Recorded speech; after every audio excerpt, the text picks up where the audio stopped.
अस्सलाम वालेकुम साथियों, मैं हूं आपका प्यारा भाई उमर खान और मेरी आज की एक और धमाकेदार वीडियो में खुश आमदीद।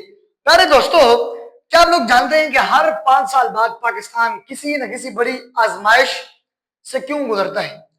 मिसाल के तौर पर 2005 में जल्जला आया, 2010 में सैलाब आया, 2015 में फिर जल्जला आया, 2020 में कोविड-19 का वायरस आया, कोरोना वायरस, और अब इस धरती में सन 2025 में फिर पाकिस्तान की सरजमीन तबाह बर्बाद हो रही है सैलाब की वजह से। ये सब हमें एक गहरा पैगाम देते हैं। ये दुनिया फानी है, कुदरत के निजाम को हम कभी भी बदल नहीं सकते, लेकिन हम अपनी गलतियों को तो जरूर दुरुस्त कर सकते हैं। ये आफत सिर्फ कुदरती नहीं बल्कि हमारी गफलत का नतीजा भी है। दरियाओं के रास्ते पर कब्जे कर रहे हैं हम, जंगलात की कटाई हम कर रहे हैं, मनसूबाबंदी की कमी ने हमें तबाही की जो है ना हमारी जो शरह है वो बढ़ा दी है।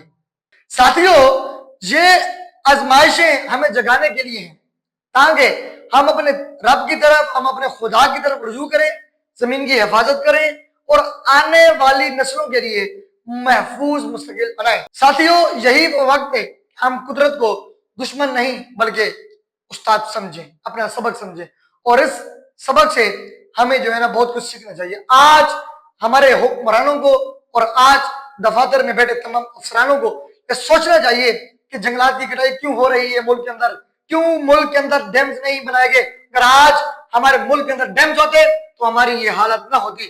अगर आज हमारी कोई मनसूबाबंदी होती, अगर आज हमारे पास कोई रास्ते होते तो शायद हमारे इस मुल्क का ये हाल ना होता। अगर हमने इसी तरह अपनी लाइफ को, इसी तरह अपने मुल्क को ठीक ना किया तो हम शायद हर आने वाले दिन में तबाह बर्बाद होते रहे।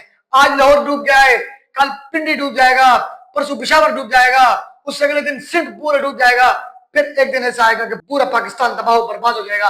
अगर आपने मनसूबाबंदियां ना बनाई, अगर आपने डैम्स ना बनाए, अगर आपने इसी तरह जंगलात की कटाई करते रहे तो पूरा पाकिस्तान फिर डूबने के लिए जो है ना पाकिस्तान के बाद और कुछ नहीं होगा।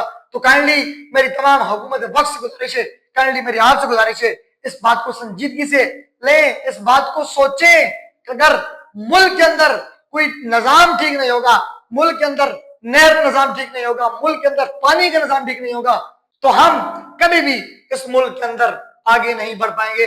आज आपके पास मौका है, अपने नस्लों के मुस्तकबिल को ठीक करिए। अगर कोई बात समझ आई हो तो नीचे कमेंट बॉक्स में जरूर बताइएगा। आपकी क्या राय है जरूर बताइएगा नीचे कमेंट बॉक्स में। आप इस बात से इत्तेफाक करते हैं तो आइए निकलो घर से और अपनी नस्लों के मुस्तकबिल को रोशन कीजिए। अपना बहुत सारा ख्याल रखिएगा। See you in other videos. Allah negative.